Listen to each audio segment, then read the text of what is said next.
Hello, welcome students. So in manufacturing technology, we have been going through advanced super finishing processes, right? So in advanced super finishing processes, our purpose is to finish the object or product after actual manufacturing, right? So first of all, our purpose is to manufacture any product, and after that our purpose is to put that product into actual application, right? So in many application, the surface finish or the outer finishing is very most important criteria. So before putting our product in actual application, we have to give or provide finishing to our product. So before putting our product in actual application, we have to provide a proper finishing to our product, right? So in this chapter, our purpose is to study various processes that is used for finishing the object after actual manufacturing, right? So in finishing, we have to remove the scrap, or we have to remove the irregular pattern of outer surface of any product, right? So in today's session, our purpose is to study various processes for finishing our product, right? So there are many processes in which our purpose is to finish the outer geometry after actual manufacturing of product. So let us start our discussion on various processes that is based on super finishing or say advanced finishing processes, right? So in many super finishing or finishing processes, the different processes are classified based on the close tolerances or close finishing we achieve in that particular process. For example, in some processes we can achieve very fine surface finish, and in some processes our purpose is just to remove a rough layer on our product surface, right? So various processes are there, but our selection of processes is based on the fine finishing or tolerances we achieve in that particular process, right? So here I mentioned various processes. First process here I mentioned is buffing, then after burnishing and barrel tumbling, right? So in all these processes, our purpose is to finish our object, right? So let us start our discussion on various finishing processes, in which here I mentioned the burnishing process, right? So what happens in burnishing process?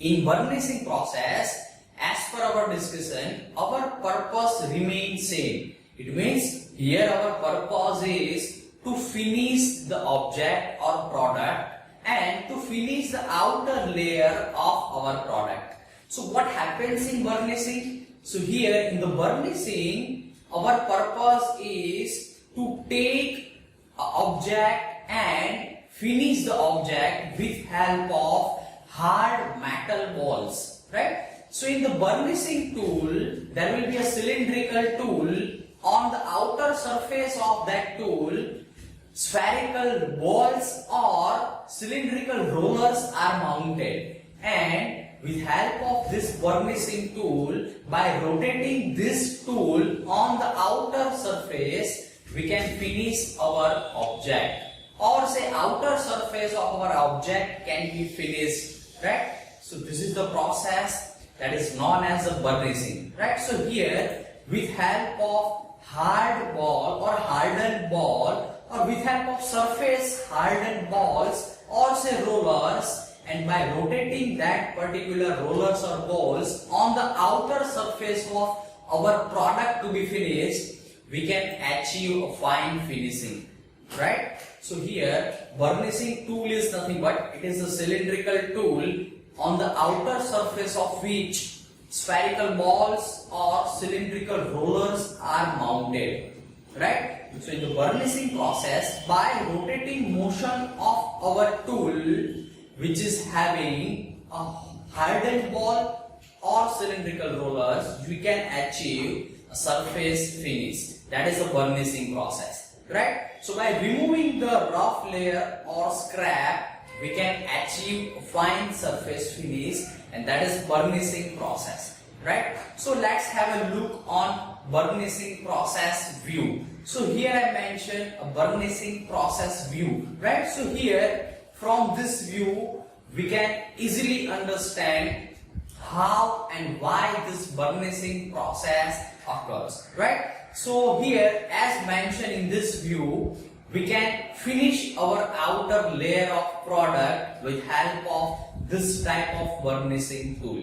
So here, as mentioned in this view, this is a burnishing tool or tool that is used for finishing in burnishing operation. So here, as you can see from this view, this is nothing but a one cylindrical tool which is having a mounted hardened surface, right? So here hardened surface or say cylindrical or say spherical surface is nothing but hardened or say surface hardening is already done on this surface, right? So this surface can be used for finishing another product or surface, right? So surface hardening is done on this cylindrical or spherical balls mounted on this tool, right? So as from this view we can easily understand why this type of tool is used. Because of surface hardening we can finish another product or surface, right?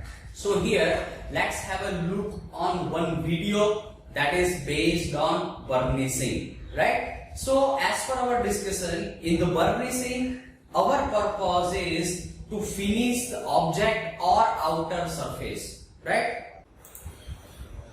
So here, as per our discussion in the burnishing, from this video, we can easily understand the concept of burnishing. So here, cylindrical rollers or spherical rollers are mounted on the tool of burnishing, and by rotating this tool inside the surface or outside the surface, we can achieve a surface finishing, right? So from this video we can easily understand the concept of burnishing, right? So by rotating this tool on the surface or from inner surface, we can achieve a finishing, right? So this is the concept of burnishing process, right? So after burnishing process, here I mentioned the buffing process, right? So in buffing process, our purpose is to finish the surface or say outer surface of any product, right?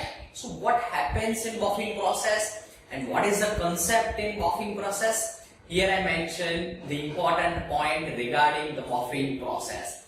So in the buffing process, our purpose is to finish any outer surface with help of rotational motion of cloth or fabric wheel, right? So here finishing can be achieved with help of cloth wheel or say fabric wheel, right? So here with help of rotational motion of this cloth wheel over some surface, we can finish our surface, right? So this is the concept of buffing.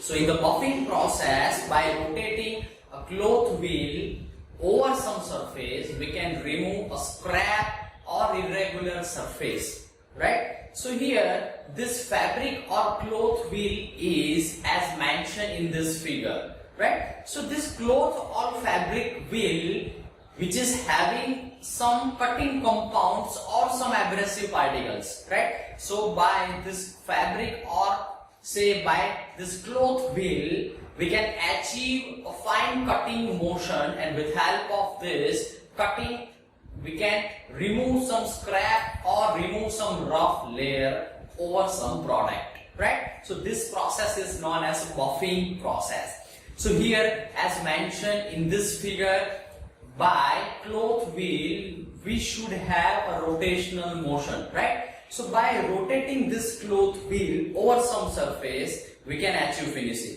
So we have to provide some rotational means or say with help of motor, we have to rotate this cloth wheel, right? So from this figure, we can easily understand this rotational motion, right? So let's have a look on one video, and from this video we can understand the buffing process, right? So here cloth wheel is mentioned in this video, and by mounting this cloth or fabric wheel on some spindle or on some rotating motion, we can achieve a close finishing in buffing process, right? So here our purpose is to finish one product. So here as mentioned, one product is made in contact with this buffing wheel, or say this fabric or cloth wheel, right? So here from this fabric or cloth wheel, by rotating motion, we can remove a layer from our product, right? So we can achieve a finishing or say shining surface with help of this motion, right? So in the buffing, we can achieve one shining surface by this rotating motion of fabric wheel, right? So this process is known as a buffing process. So after buffing process, here I mentioned the barrel tumbling process. So barrel tumbling process is used for finishing, right? So this process, as per the name here, in the barrel tumbling, one barrel is used, right? So here this process is very suitable for small products or small objects to be finished. For example, our purpose is to finish small objects but in mass. So we can go for this barrel tumbling process. So here small objects or small parts to be finished is added in one barrel, right? So small parts are added in some barrel, and in this barrel, by rotating the barrel and with help of relative motions between these parts and some cutting compounds, we can finish our product or object, right? So in the barrel, we can put our parts to be finished, and by this relative motion, we can remove the bar or say scrap from the surface, right? So this process is known as a barrel tumbling process. So here one barrel is used, right? So by rotating the barrel, we can rotate the components or products that is filled inside, right? So by relative motion, we can remove the scrap from the surface, right? So this is the concept for barrel tumbling, right? So this process is very useful for mass finishing. So by adding these parts in one barrel and by adding some lubricant or say some cutting compounds, we can remove the scrap or burrs from the surface. So we can make a burr-free surface and finish and shining surface of the small products, right? So here I mentioned the important points regarding this process, and that is nothing but barrel tumbling process, right? So here I mentioned view for barrel tumbling. So here by barrel tumbling process, we can make this type of shinier product, right? So here I mentioned the stones or say gemstones that is very finished from the outer geometry, right? So by putting these stones in barrel and by rotating this barrel, we can remove the scrap and we can make this type of shining geometry or say shining gemstones, right? So this is the concept for barrel tumbling, right? So here I mentioned one view for the barrel tumbling. So in this barrel, we can add our small products, and by rotational motion, we can remove the scrap or rough surface from the outer geometry, right? So this is the concept for barrel tumbling process, right? So all these processes are super finishing processes or say advanced finishing processes. So in all these processes, our purpose is to remove the outer layer that is of scrap or irregular surface. So we can provide a finish to the outer surface or say some pattern on the outer surface. So this is all about various finishing processes or say super finishing processes. Thank you all of you.